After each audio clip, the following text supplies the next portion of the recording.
My name's Nate. I run Jesus People SF, and today I just want to quickly talk about an interesting thought I had while I was thinking about how to identify false teachers. And it's interesting in the Gospels, in the Sermon on the Mount, in Matthew 5 through 7 or so, somewhere along there, the Lord Jesus tells you how to identify false prophets. And in this particular section, although certainly false prophets occasionally do use false doctrine, Jesus here doesn't tell you to look for false doctrine in this text. What does he say? He says, beware of wolves in sheep's clothing. And he says, you shall know them by their fruit. I thought that was such an extraordinary just revelation, just thinking on the text and, the text bringing forth its own light.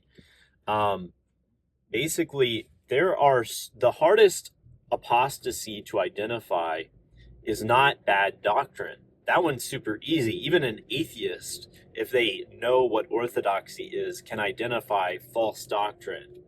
But the hardest one to identify is an apostasy where their theological ducks are in a row, where they actually have good doctrine, but their life is scum, right?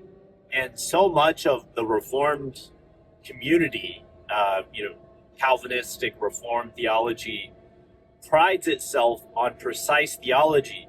And oftentimes they sell their particular scope of theology with this sort of tagline: good doctrine will lead to, holy behavior, or will keep you. But the problem is that the Lord Jesus doesn't seem to think that's the case. The Lord Jesus says that you shall know them by their fruit, meaning their deeds. And so I just wonder if you think on what is passing for evangelicalism today. The hard thing for me is that evangelicalism, I think, is apostate, but I can't necessarily say it's because they don't believe in the Trinity or their, quote, gospel is wrong.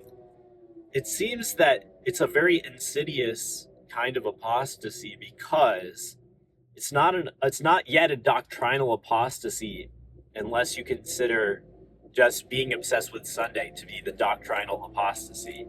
Whereas obsessed with Sunday, but ignoring God himself, sort of a thing. But really the error is that they have a sound doctrine gospel, a lot of them anyway, and yet they don't live in keeping with it. And so it's almost just not a surprise anymore when you see pastor this or pastor that stumble or say something utterly stupid. I'm just going to say, John Piper has been saying some things that I don't understand, how he traces these things from the text itself. At least some of the things he said in a few different sermons and on X, used to be Twitter.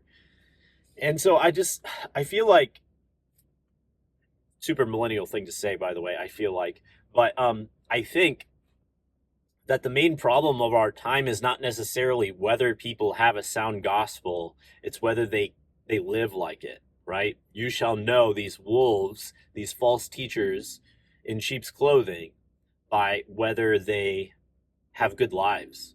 That's it. That's the secret sauce for that particular error, is whether people actually live in keeping with the truth they say they believe. So hopefully this particular insight is helpful to you as well, and hopefully you will be able to spot such things based on how they live their lives. Thanks for your time. Bye.